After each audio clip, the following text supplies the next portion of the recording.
Assalamualaikum warahmatullahi wabarakatuh. Saudara seiman yang selalu dalam lindungan Allah Ta'ala. Alhamdulillah kita masih istiqomah di channel ini. Doa dan harapan saya, semoga saudara yang menonton video ini selalu diberikan kesehatan, dipanjangkan umurnya, dilapangkan rezekinya, dan dikabulkan segala hajatnya. Amin amin amin ya robbal alamin. Semakin mendekati masa-masa pemilihan umum calon presiden, isu terkait kepemimpinan muncul kembali di muka publik. Menjadi pemimpin sendiri bukanlah suatu tugas yang mudah. Ada tanggung jawab yang besar di balik kepemimpinan yang diemban seseorang. Apalagi jangkauan kepemimpinan tersebut meliputi satu negara dengan populasi yang besar. Tentu bukan main-main. Terkait kepemimpinan, Islam sendiri sangat peduli terhadap etika dan moral yang harus dimiliki seorang pemimpin. Tentunya, pemimpin ideal dalam sejarah Islam adalah Nabi Muhammad SAW.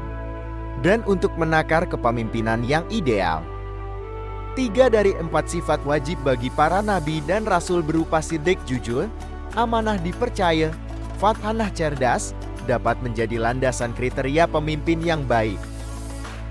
Apabila melihat kepemimpinan dari sisi hadits, Nabi Muhammad SAW sendiri pernah menegaskan salah satu sahabatnya untuk tidak meminta jabatan. Ucapan ini terekam dalam hadis riwayat Al-Bukhari. Dari Abdurrahman bin Samurah, beliau mengatakan, Nabi Shallallahu Alaihi Wasallam berkata kepadaku, wahai Abdurrahman bin Samurah, janganlah kamu meminta jabatan, sebab jika kamu diberi jabatan dengan tanpa meminta, maka kamu akan ditolong, dan jika kamu diberinya karena meminta, maka kamu akan ditelantarkan. Dan jika kamu bersumpah, lantas kamu lihat ada suatu yang lebih baik, maka bayarlah kafarat sumpahmu, dan lakukanlah yang lebih baik. Hadits riwayat Imam Al-Bukhari. Terkait makna hadits tersebut, Al-Walawi dalam Zahirah Al-Uqbah mengomentari, makna hadits tersebut adalah siapapun yang meminta kepemimpinan dan dikabulkan, maka Allah akan menghilangkan pertolongan karena kerakusannya. Adapun lafaz hadits dan jika kamu diberikan kepemimpinan tanpa diminta, maka kamu akan mendapatkan pertolongan. Maksudnya adalah Allah Subhanahu wa Ta'ala akan menolongmu dan mengilhamimu dengan kebenaran, sehingga kamu dapat bahagia di dunia dan akhirat. Dari hadits di atas beserta penjelasannya, ada kriteria yang dapat kita tetapkan untuk melihat pemimpin-pemimpin di sekitar kita yang sedang mencalonkan diri. Sifat tamak dan rakus merupakan sifat buruk yang seharusnya tidak ada di dalam jiwa seorang pemimpin. Kerakusan dan ketamakan akan melahirkan kecurangan ketika menjalankan kepemimpinan, sedangkan pemimpin yang curang disinggung oleh Nabi Muhammad SAW tidak Allah masukkan ke dalam surga. Dalam hadits riwayat Imam Al-Bukhari, tidaklah seorang hamba yang diserahi Allah untuk memimpin rakyat, lalu ia meninggal dunia dalam keadaan curang terhadap rakyatnya, kecuali Allah mengharamkannya masuk surga. Selanjutnya adalah sifat amanah dan bertanggung jawab merupakan sifat mendasar yang harus ada pada seorang pemimpin. Sifat amanah dan bertanggung jawab ini akan berpengaruh pada putusan yang diambilnya, pada pandangan dirinya ketika menangani kasus dan problematika yang menjadi tanggung jawabnya serta memperhatikan kepentingan orang-orang yang dipimpinnya. Kemudian, seorang pemimpin haruslah orang yang ahli. Tentunya keahliannya dalam menata kewarganegaraan yang akan membawa negara dan rakyat pada kestabilan di berbagai bidang, baik keamanan, ekonomi, politik, pendidikan, kesehatan, dan lain-lain. Memberikan kepercayaan kepada yang bukan ahlinya merupakan suatu tanda kehancuran.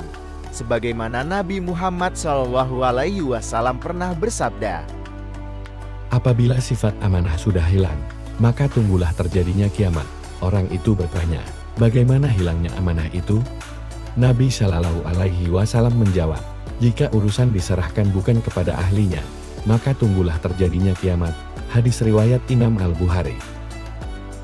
Al-Kastalani memberi penjelasan bahwa orang yang tidak ahli dalam hal ini adalah orang-orang yang tidak ahli dalam agama dan tidak ahli dalam menjaga amanah.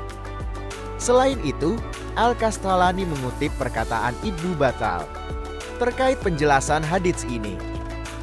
Para pemimpin telah diamanahi oleh Allah kepada hamba-hambanya, dan Allah telah mewajibkan para pemimpin untuk membimbing, jika mereka mempercayakan urusan itu kepada orang lain selain ahli agama, maka mereka telah kehilangan amanah tersebut. Kemudian, hari kiamat tidak akan tiba sampai orang yang curang itu diberi amanah, dan ini hanya akan terjadi jika orang-orang bodoh mendominasi dan orang-orang yang benar lemah dalam memegang dan memperjuangkan kepemimpinan. Kemudian kriteria pemimpin selanjutnya yaitu yang dicintai dan mencintai rakyatnya. Sebab Nabi Muhammad SAW pernah bersabda, Sebaik-baik pemimpin kalian adalah orang-orang yang kalian cintai dan mencintai kalian, kalian mendoakan mereka dan mereka pun mendoakan kalian. Dan seburuk-buruk pemimpin kalian adalah orang-orang yang kalian benci dan membenci kalian, kalian melaknat mereka dan mereka pun melaknat kalian. Hadis riwayat Imam Muslim. demikian yang bisa saya sampaikan perihal kriteria pemimpin yang baik menurut Nabi Muhammad SAW. Semoga bermanfaat bagi kita semua dan semoga negara kita yang tercinta ini dipimpin sama pemimpin yang benar-benar baik di mata Rasulullah SAW. Amin ya robbal alamin. Wassalamualaikum warahmatullahi wabarakatuh.